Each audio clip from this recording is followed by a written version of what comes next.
To 7. He looked to the heavens when he heard the engines hum. A sky full of planes and each one with a bomb. And they're gonna wanna drop them. Well, here you are, or here we are in July 1944. You are listening, of course, to Islands at War podcast with myself, Keith Bengali, and of course, Nick Lahire. Hi, Keith. How you doing? Not so bad. So, Nick, the 1st of July 1944, the 1st of July has, of course, enormous significance for islanders. You can give us some background on that. Yeah, I mean, they're all sitting there. You look at the diaries and they're looking at it and going, well, that's 4 years done. The 4 years they weren't expecting to take that long, or certainly hoping wasn't going to be full 4 years of occupation. Of course, the occupation started a day later on the 1st of July in Jersey, but started on the 30th of June in Guernsey. So they're all sitting there thinking, how much longer is this going to last? Yeah, I mean, the 1st of July, I think, was the day that most people saw Germans, though, wasn't it? Yeah, it was, yeah. Actually on the ground, walking around. Yeah. Quite a few people saw the aircraft on the Sunday, which was the 30th in Guernsey, and some of them saw Germans, but hardly any. And that was kind of the unknown what's going on. So yeah, really most people saw them on the 1st. I mean, Jersey was instructed to fly white flags on all the buildings on the 1st of July before the Germans arrived. But yeah, 4 years. We've had this, as we've talked about in the June episode and in May, there's this weird feeling that they've got, and everything's gone a bit surreal back in May because they know that D-Day was on the way. Now they've got past D-Day. The first kind of 2 weeks after D-Day, everyone's like, well, this is it. It's going to be over now. Be over soon. They'll be here for us. And then by the time we get to the 1st of July, everybody's, well, we'll see what's happening. But we'll come to some more of that as we will see, as it unfolds during the days of July, and we're going to take this day by day, that the dynamic between the population and the garrison is slowly and subtly changing in different ways, and we'll see that as it happens. Absolutely. I mean, you've got to look at, well, Ord reflects in his diary on the 1st, after all the dramatic events of the previous weeks, D-Days happened, collapse of the German supply lines, and the visible weakening of the garrison, weakening as in the fact that they've not got the supplies that they had, etc., rather than a mass exodus. In fact, we had a question that came in from one of our listeners earlier today, Alex.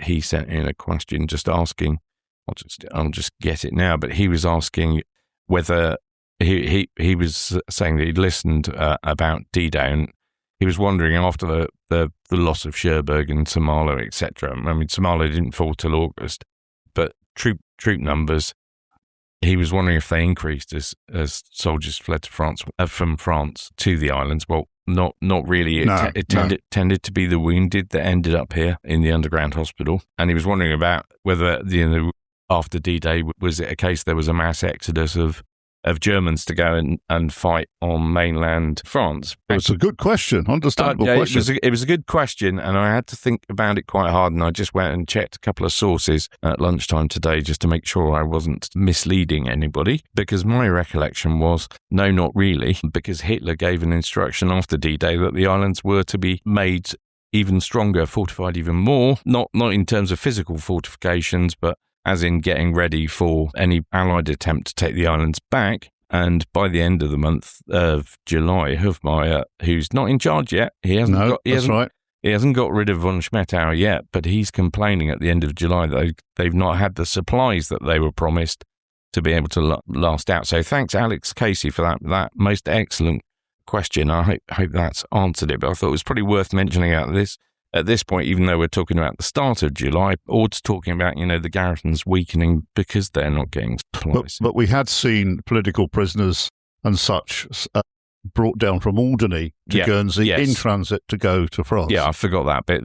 Effectively what they did was most of the construction workers disappeared because there wasn't anything for them to build, and a bunch of them had been taken earlier on in the year anyway to go and work on fortifications in Normandy. Yes, and also just makes you wonder with the political prisoners. The Germans may have thought that the Allies might have made a land grab per Alderney and found them.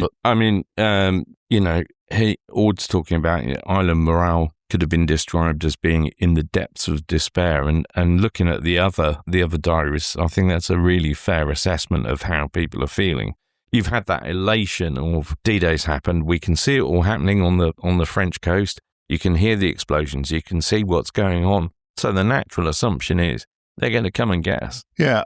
Lesotho here notes some censorship with a strange paradox. Yeah, more controlled news is appearing, and the islanders are sensing in Lesotho's view that the Germans can no longer hide the scale of the Allied advance, and the fact that, despite the fact they're saying, well, it's not successful and they're taking massive losses and all this malarkey, they're sensing that it's just a load of rubbish. I mean, they didn't at the best of times believe the German propaganda on the front of the JEP or the Guernsey Press or the Star. So, it's weird. I mean, Louis Guillemette records an economic curiosity. German money in local banks reaches its highest total yet, 98,000.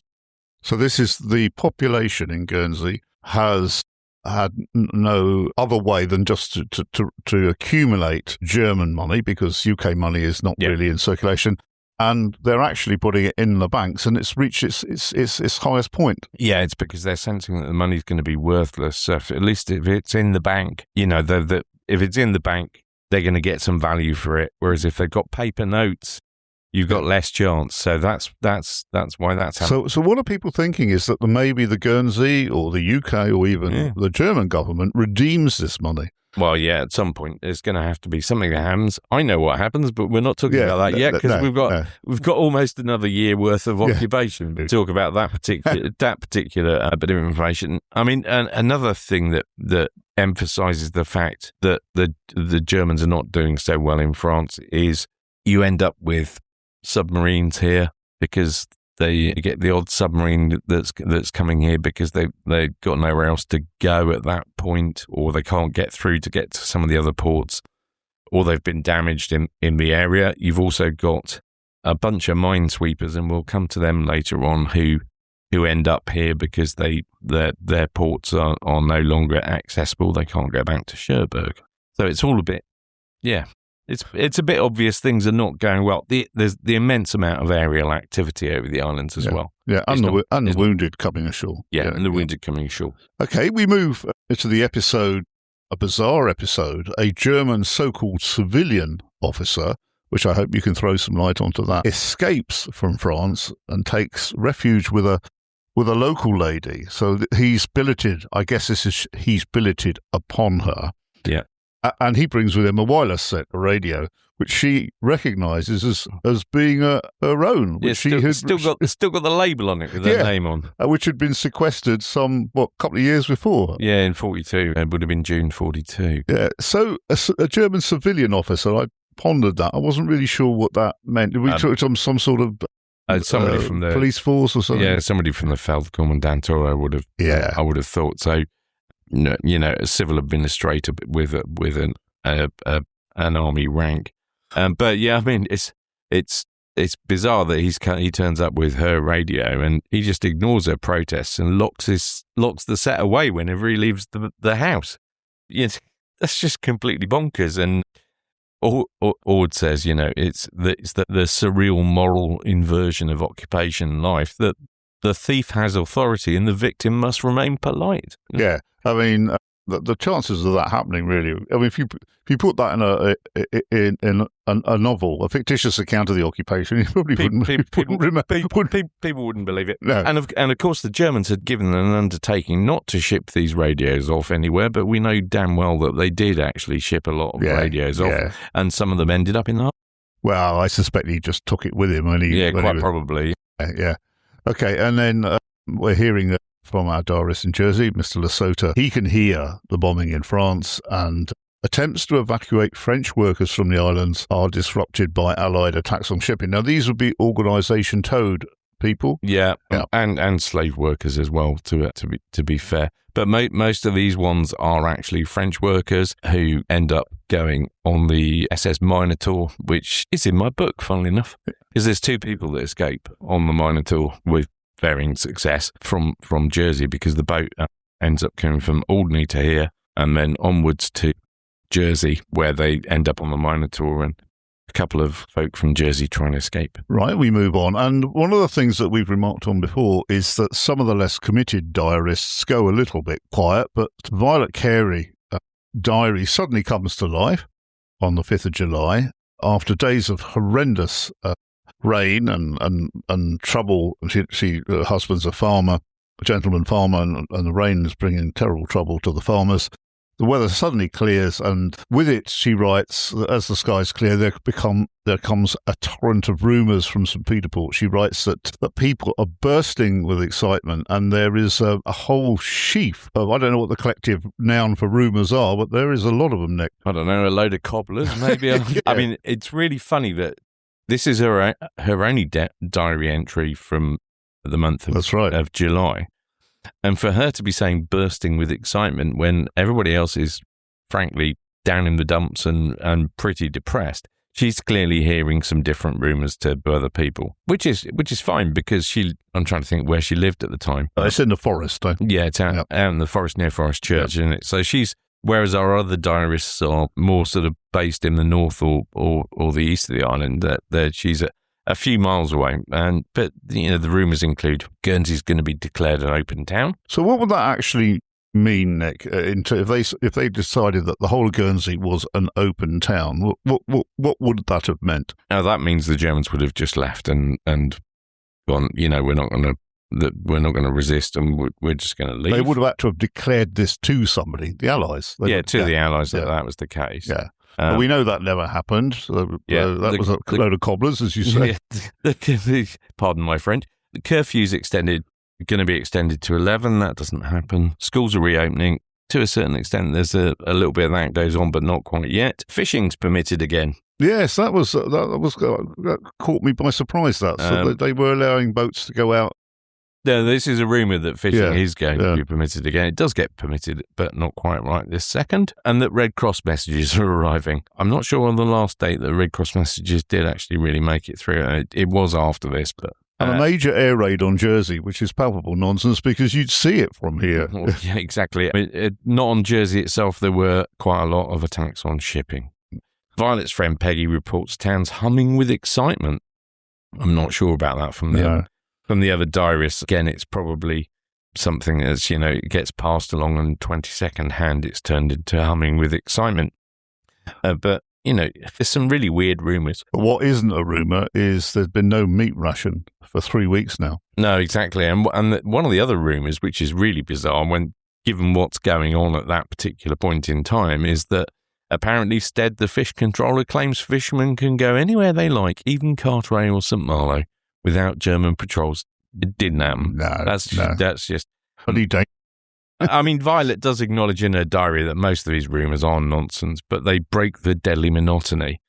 We go back to where we talked about why these rumours come about, and it's a mix of hope, fear, and just the grapevine touching at straws in the vain hope. And then she talks about there's a small miracle as an RAF message is dropped on silver paper which says, "Cheer up, Guernsey, we shall relieve you soon. Signed, Sergeant Ross." Now, have you been able to establish that this actually happened? No. I've got no idea if that happened. I've not. Yeah. And now there were leaflet drops did start again because they had stopped them. They stopped them because they were worried about civilian population getting into trouble. So they stopped in 41, I think it was early 41.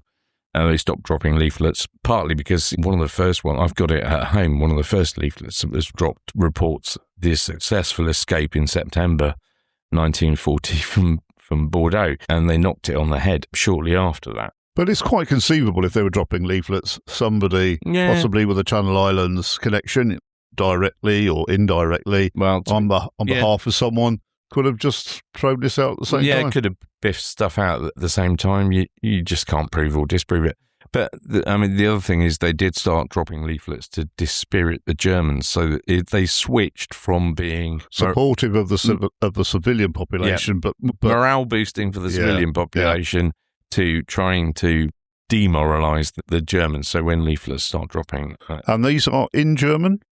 I believe so. Yeah, you haven't got any in your collection. Don't actually. I don't. I do know where I could go and find some, but I just off the top of my head, they must have been in German. They wouldn't doubt very much they'd have written in English. Then we get to Lesoto's also talking about low-level Allied reconnaissance and reports of ships sunk. And German soldiers, German military, becoming increasingly obsequious is the word that was used by one of the diarists, and I think they're sort of trying to accounts of German soldiers sort of being polite and personable to the population, whereas they would have been either just ignored them or been downright rude. Yeah, and it's being overly polite, I guess, and it must have been really weird because that's kind of back to the stuff that people complained about in the second half of 1940 when Hockey, when he escapes, complains about that was one of the things that was driving him nuts, was the Germans were trying to be overly friendly. And also, here we have Violet having a rare day, what she thinks is almost illicit afternoon of normality, playing mahjong and having little cakes and real coffee and laughter with friends. But not sure where she got the real coffee from, mind. No. But they're also, we don't comment too often on events outside of the occupation, but I think she brings up the fact that she well, I know she does. Rumours are getting through, or story is getting through about the treatment of Jews. Yeah. That must be coming from the BBC. Yeah, and she says herself, her imagination spirals into desperate fantasies on how to prevent future atrocities. Well, good luck with that. Yeah, and we've got Lesoto's talking about what's going on. If there's rumours of invasion, we know that, or evacuation. And he's seeing all these emergency preparations, etc. Now, the rumour of evacuation is not actually that incorrect, because later on there is a suggestion when we get to September from the Germans that because they can't feed everybody, they wanted to get what they described as I can't remember the word that they used, but I'll make sure I look it up for when we get to September. But basically, anybody who was useless and not productive. I think they used something like the unproductive. So anybody who wasn't required to keep the food being grown locally and keep services running here, they were wanting to get the British government to agree to evacuate them. That was around September time from memory. But Ord's talking about things that are happening as well. Remember, we talked about the telephones. Basically, you couldn't make a telephone call if you were a civilian because the Germans were worried about what you'd do. Which meant you couldn't call a doctor, for example. Well, exactly. And they'd taken over the telephone exchanges and were guarding them, and they were using them for their own purposes. But Ord records that, on the 7th of July, that's been restored. You can now make phone calls again. Petrol for doctors gets cut again, and calls to the doctor must be made before 10 a.m. And he does say, the fishing boats are unexpectedly allowed out, which just clearly indicates that the Germans are slightly disorganised. It's all just getting a bit out of control. Yeah. Now, on the 8th of July, there was, or the 9th of the 7th into the 8th of July, a minesweeper was sunk off the Channel Islands. Yes, this is M4605, which was sunk in the English Channel off the Channel Islands by HMS CS Huron, which is a Royal Canadian Navy, and HMS Tartar, Royal Navy, as part of Operation Dredger, the destruction of German security vessels.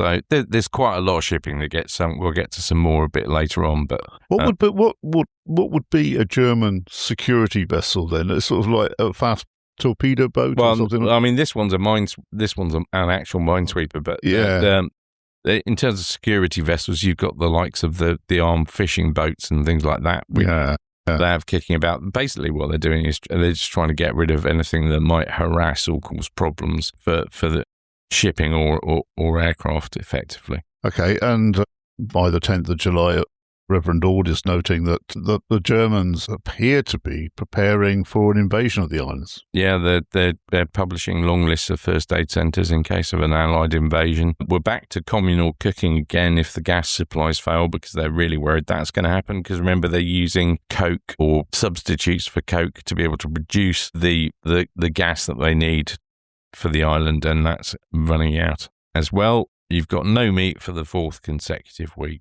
Well, that wouldn't have done you any good. No, It wasn't doing anybody any good, really.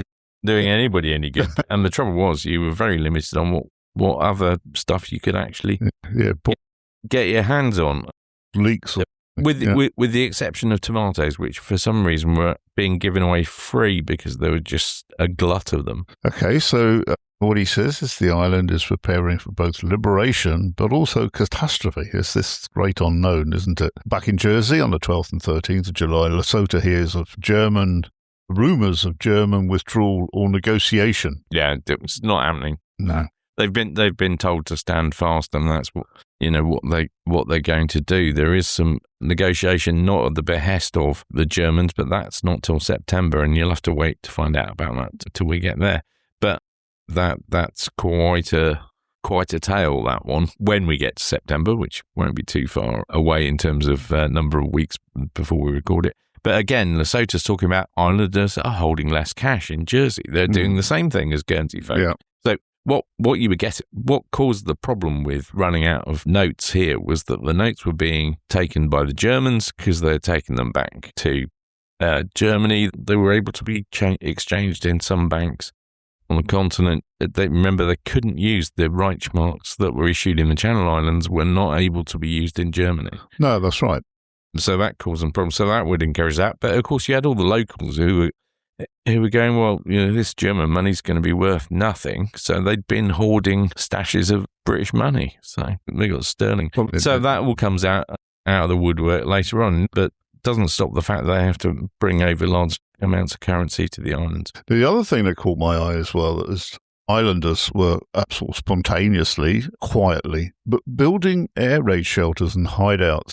So they obviously couldn't get Anderson shelters, they were building some form. Yeah, you were improvising. I mean, there may have been some people that had the bits of an air raid shelter because they'd, got their hands on it pre the occupation starting and maybe hadn't put it together. But I doubt very much there'd be much like that. It's just going to be more improvised. Because what a lot of people don't realise is if you go back pre-occupation, in fact, pre the war starting, the local authorities here in Guernsey and Jersey were going out and getting geared up for air raids. They were, I think it was 1937 is the first indications that I've seen in the archives that we're actually going shopping in England for bits for air raid sirens and other preventative measures for the islands. They're already doing that in 37 in anticipation that something might happen.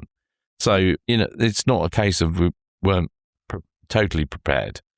But these they're recorded also as being hideouts as well, is what Louis is talking about as well. He's fearing fighting in the islands. I mean, Louis Guillemette must have not been overly happy about the fact there's Germans across the road with a machine gun pointing at his house, which we've mentioned numerous times on that junction. And Lesotho notes that, despite all of this, they're still running around arresting people for illegal radio listening, in a vague attempt to control information. Frankly, I mean, I can kind of see why they're doing it, because they're worried about people getting enough information that they think maybe it's worth staging some sort of mutiny or some rebellion. sort of uprising. Although quite what they do it with, because they've got no weapons, is a whole other matter. There is almost something that happens in Jersey later on, but we'll come to that. Yeah. Well, of course, the other thing is that the Germans are looking for things to keep themselves or the other ranks busy as well, aren't they? They want, the hierarchy here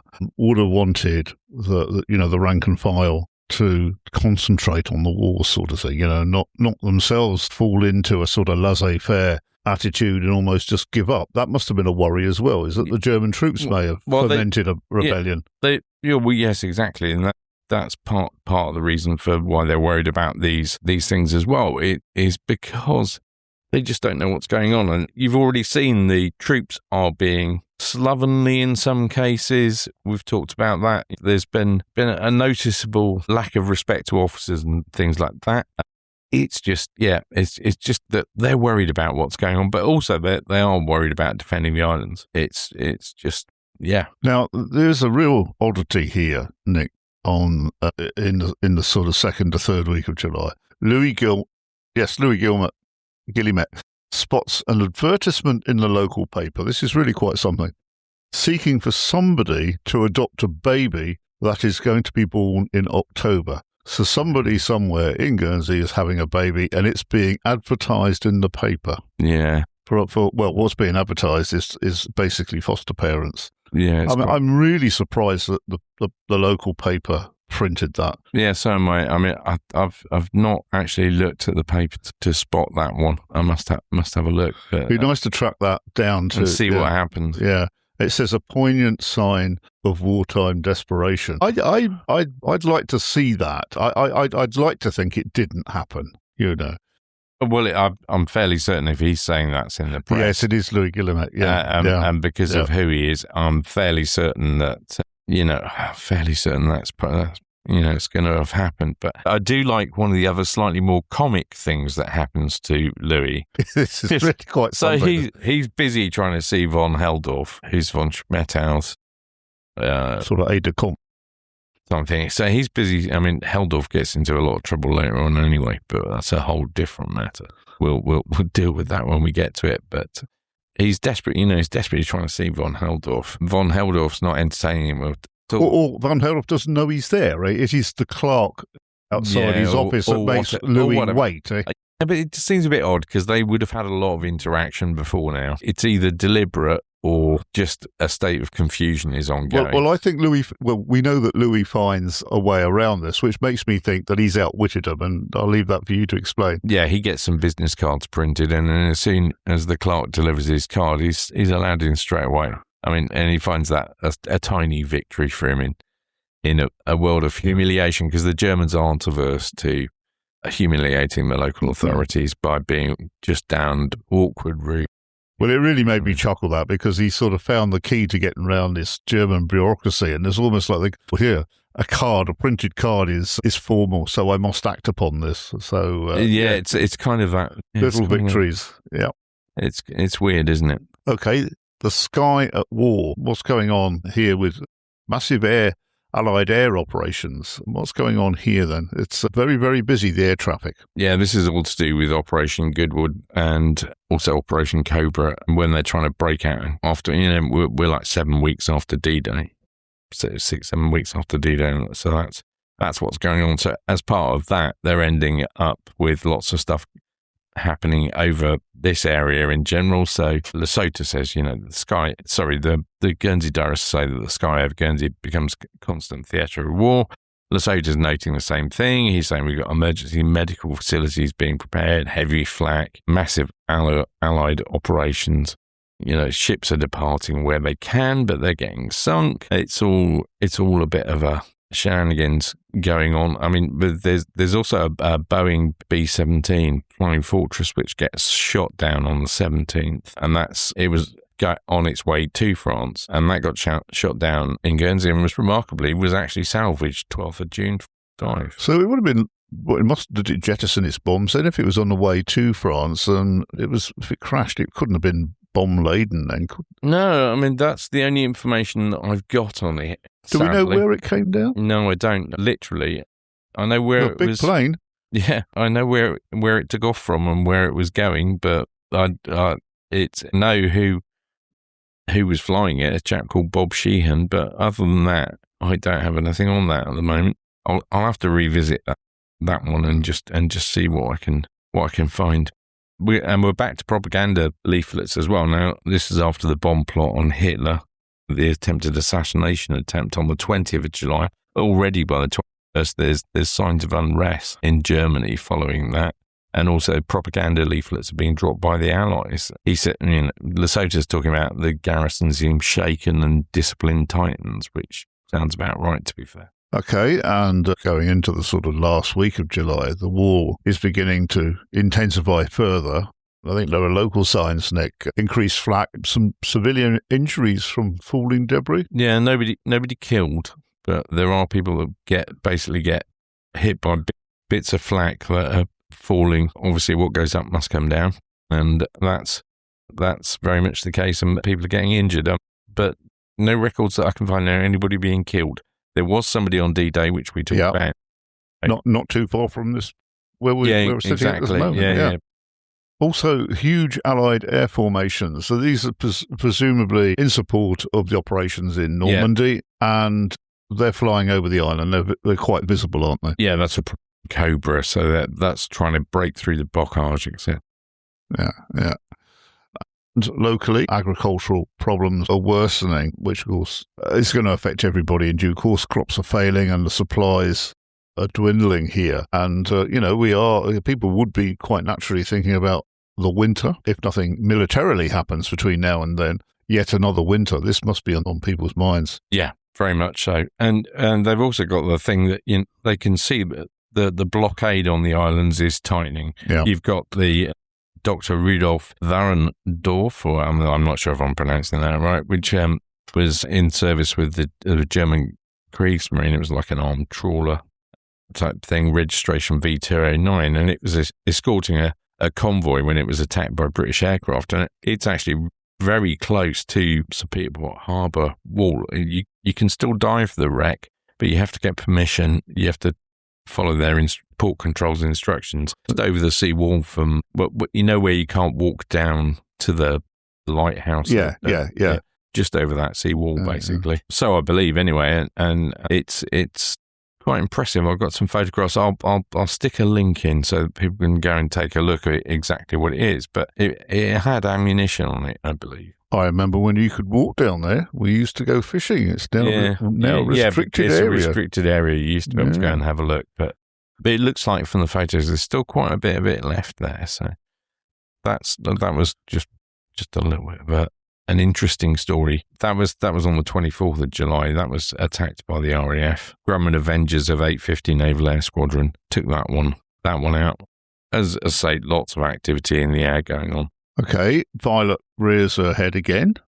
Hears that a German soldier has asked one of her friends, Mrs. McCartney, for eggs. Mrs. McCartney says she has none. And the German officer or soldier leaves only to steal her precious jar of salt. Yeah, salt was very precious because people were having to boil up water, but you were running out of the ability to be able to boil up water to get your salt because you needed to use what cooking fuel you had to actually do the cooking, not just be boiling water to get salt. Although this would have been seawater, you had to get down to the beach to get the seawater in the first place, didn't you? Yeah, Violet writes, we're going to have no more. We are completely blockaded now. It's a symbol of deprivation, I guess, that's going on. But there's just wide scale theft of vegetables and other goods as well. On the 27th, an Avro Lancaster comes down. Yeah, off of Alderney near east of Essex Castle. I don't know very much about this one, but it's just recorded that no boat was sent out from Bray Harbour and no assistance provided to rescue the crew. Yeah, maybe there was no reason to send anybody out, but that's I couldn't find any record of that one myself, so...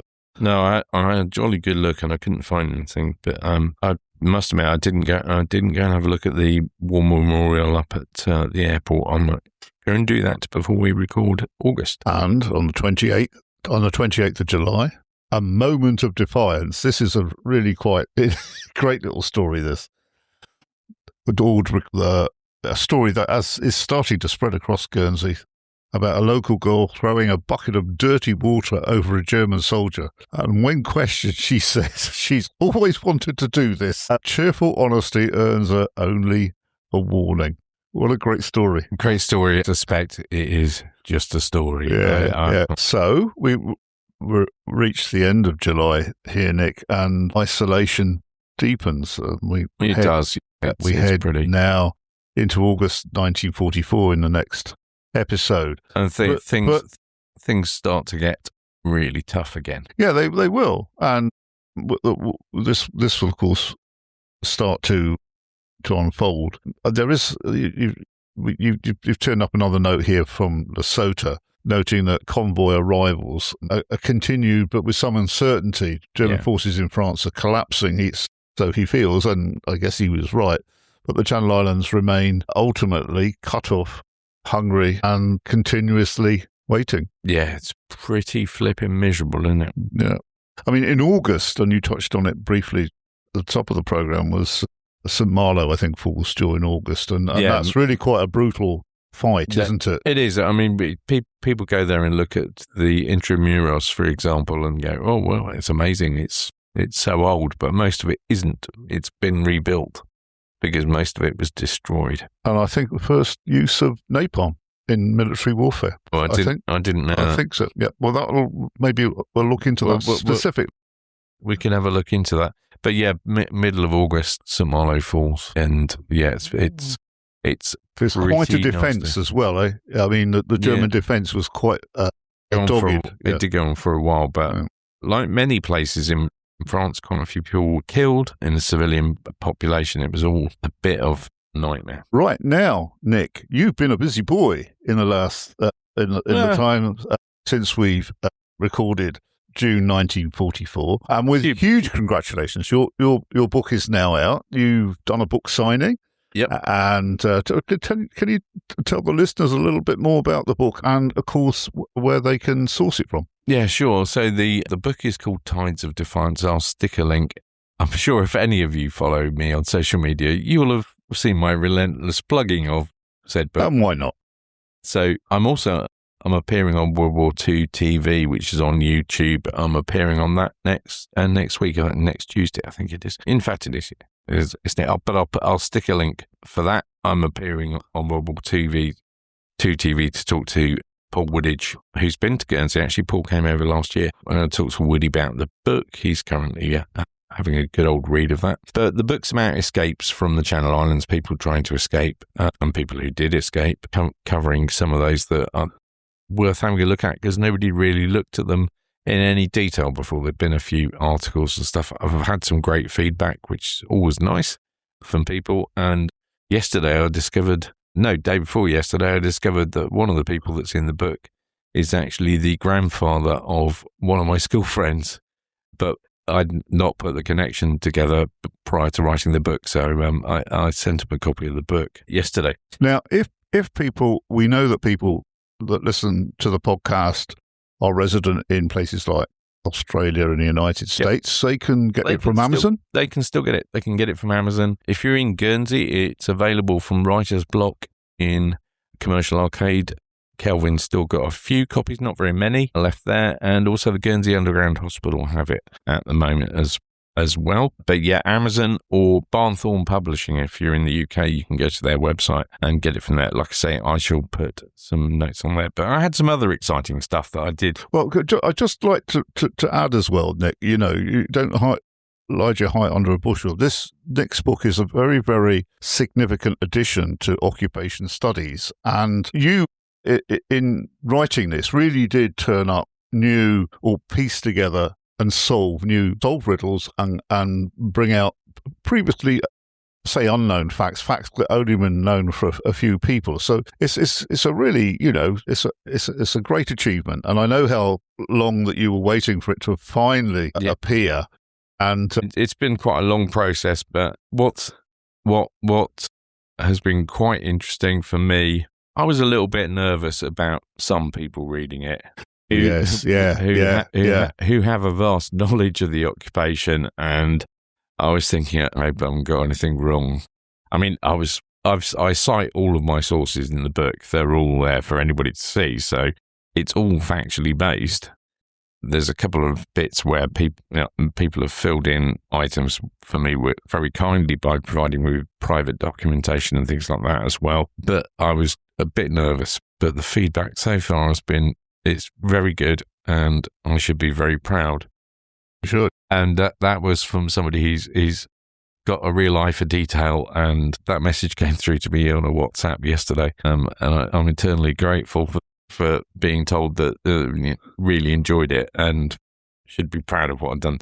But I did some other book-related stuff as well, which was really good fun, quite tiring. Last week I was in France. I was invited to be in Manier, which is near Cambrai in North France. Now, this has initially First World War importance, isn't it? Well, there's a couple of bits. So a while back, I was approached by a friend of mine, Chris Oliver, who's very much involved with the RGLI charity, which is being very busy at the moment.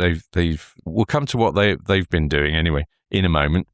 I spoke to Chris on a special, which if you haven't heard it, you can go back and find it. It was a couple of episodes ago. Again, I'll stick a link in the notes here. Chris got a hold of me and said, look, they're looking for an author in residence in Manier to work with some students. Would you be interested? So I said, well, yeah, if they're interested in me, thinking, I'm not sure that they particularly will be. Anyway, I met up with some of the teachers when they were here earlier in the year, and we arranged to do some work. And I'll tell you what, I was blown away when I got there. They did some amazing research on the occupation. Chris and I have seen, well, we thought we'd seen every photograph of Guernsey pretty much that you could find from the occupation. The pupils had put together a massive display about the occupation. But Chris and I walked along looking at it and thought, good Lord, I've not seen that photo. And Chris is saying, no, I've not seen that one before either. There were several photographs we'd never seen. Then one of the chaps who was one of the drivers for the school exchange, Mark, who was looking at the photos while we were waiting around, and he suddenly realised there was a chap in a photograph who looked a bit like his granddad. Then he got a copy of the wartime identity card photo of his granddad, and we're looking at it and going, that is your granddad. So that was a nice surprise for him because he'd not seen that photo. And his granddad was in Guernsey. Yeah, this is the issue. It's a photo in Guernsey. So that was great from that point of view as well. But the real reason I was there, apart from getting involved in some of the RGLI stuff, which was just fascinating to go on effectively a battlefield tour with Jean-Marie, one of the historians locally, was doing this work with the pupils and the teachers. And I have to say, they were just all amazing. They put in so much effort. We'd picked a story about two French ladies that escaped from Guernsey with two Guernseymen, because I agreed with the teachers that probably would appeal to the pupils. So we'd picked that, and they'd gone off and done some work on it. I rocked up.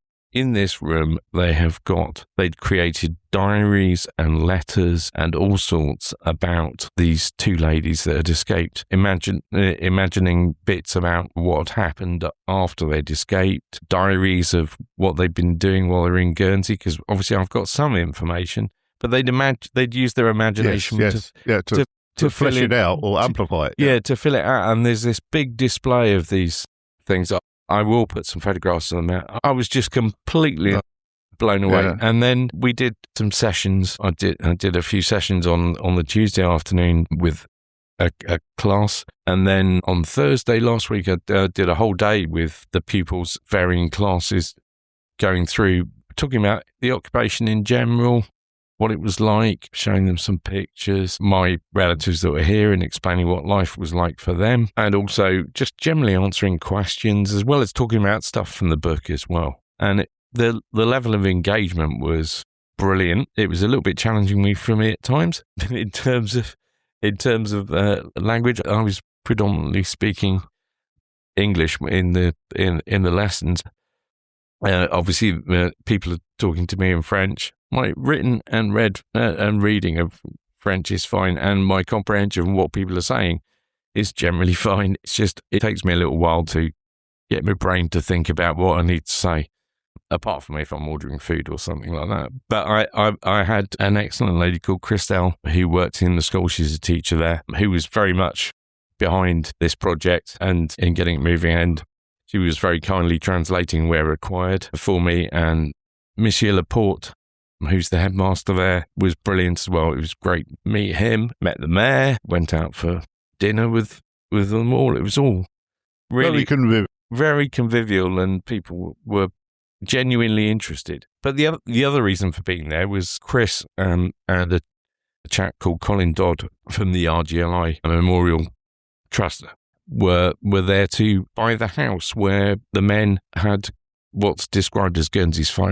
finest hour, where they held off 25,000 Germans. There's 1,100 Guernseymen, and they're involved in holding off 25,000 Germans, a very fierce battle. The house is where the memorial stands in Meunier, and it's been in pretty poor condition for quite some time, but this is where the men sheltered, where they built a barricade across the road using furniture and all sorts of stuff. Chris tells this story so much better than I do, so please do go back and find the episode where I talked to Chris Oliver about this.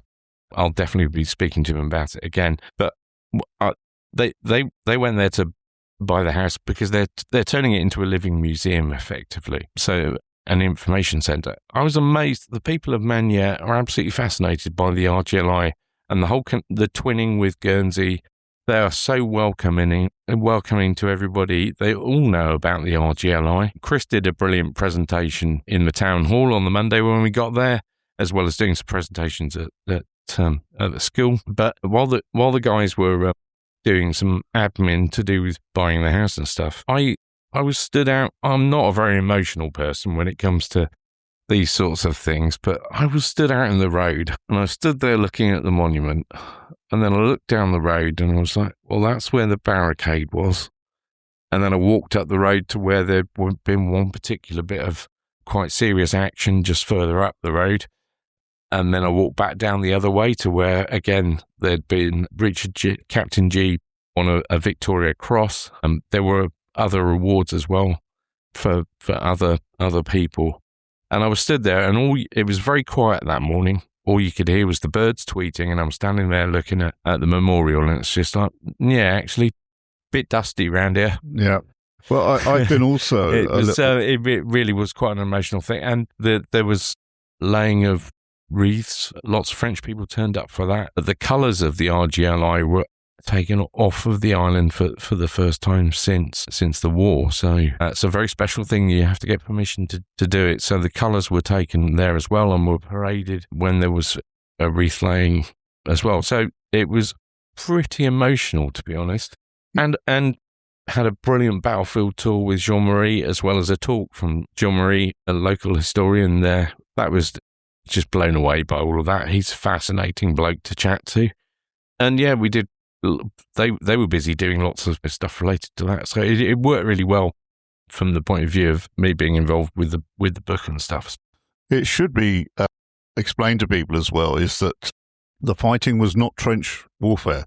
No, it was hand to hand in many cases. Yeah, yes. You look at Captain G. He gets captured, and he hits one German over the head, and then he stabs the other one through the neck with his swagger stick. That's how he escapes. I mean, it's just incredible. They are fighting in close quarters on the street there. Yeah. They had taken shelter in the catacombs under the church originally, but the whole thing is a fascinating story. I should say RGLI, for anybody that's not local and possibly doesn't know, that's the Royal Guernsey Light Infantry. Also saw a World War I tank that had been dug up and is in a museum there. We were given a brilliant talk by the chap that found it, all about the tank and how he came to find it, etc. So, yeah, very, very, very busy week. But you've also qualified as a tour guide now. Yes. Well, I qualified it a few weeks ago, but we had our formal presentation last night as well. So I've already done a few tours, and I'm doing one on Saturday, although by the time this goes out, I'll have done that one. But there'll be plenty of other opportunities. I'm doing a bunch of other. But both Nick and I are now silver credited tour guides, and I'm sure you wish to book either of us. I'm quite heavily booked up this year, but Nick is now available also. You can get hold of us. islandsatwar@gnetradio.com. That's right. Yep. And that will get you, Keith. Or you can find us on our social media. That's probably the easiest way to get hold of us, to be fair. But yes, and I'm recording, as I say, I recorded a special while I was away, talking to some of the pupils, and I'm going to wrap that up recording with one of the teachers tomorrow, some extra stuff to go with that, so that will be out shortly. I've had some other ideas for stuff that we can do as well. So, yeah, there's plenty going on. I've had some other ideas for another book as well. But other than that, not much going on really. It's been a bit quiet. And it just fit the day job in around all of that as well. So I was quite pleased to have the week off last week and go and do that. I'd also, I think, wrap up with saying Nick and I are both committee members for the Channel Island Occupation Society, which is well worth looking at their website, and always welcoming members. And if you look at the web address that I'm going to give you now, you can find out all about the society. We welcome overseas members, etc. And the web address is CIOS Guernsey, which is GUERNSEY.org.gg. And if you can't find that, then no, we can send you a link via the email address that Nick has just given you. So that will keep you up to date with everything that goes on the islands, across the islands, to do with the occupation of the Channel Islands from 1940 to 1945. So I think that's us done for today, Nick. You turn our attention to August 1944. Indeed. Lots happening in 44 in August. Do tune in for that in a couple of weeks' time. Okay. And so it's goodbye from myself, and also cheerio from me. From Nick. Bye-bye. He looked to the heavens when he heard the engines hum. A sky full of planes and each one with a bomb. And they're gonna wanna drop them on someone. It's 5 to 7. All his friends and family had gone. Left on a ship 'cause they knew